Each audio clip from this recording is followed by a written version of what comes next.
Тэмы аховы мацярынства з'яўляюцца важнымі задачамі дзяржаўнай палітыкі. Пытанне рэпрадуктыўнага здароўя жанчыны, своечасовай і якаснай медыцынскай дапамогі падчас цяжарнасцей і стварэння умоў для нараджэння здаровых дзяцей былі і застаюцца на асаблівым кантролі.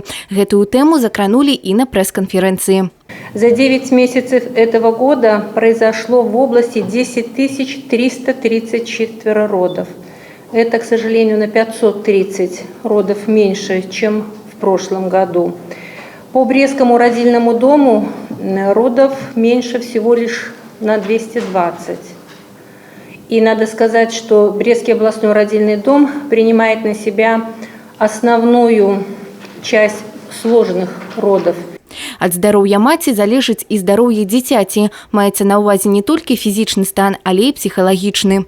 Не всегда женщины готовы к тому, что материнство – это нужно ухаживать за ребенком, да, нужно не досыпать и так далее. То есть иногда бывает так, что все-таки нужно было подготовиться немножко больше к этому.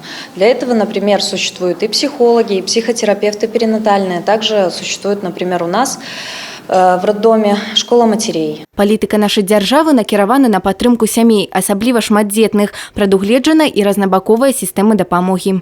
До 2024 года семьям при рождении, воспитании, при рождении третьего ребенка до 2024 года будут продолжены выплаты в размере $10 тысяч США. На данный момент эта программа будет, эта сумма будет в белорусских рублях, это 22 050 рублей. И ежегодно она будет индексироваться в зависимости от роста индекса потребительских цен.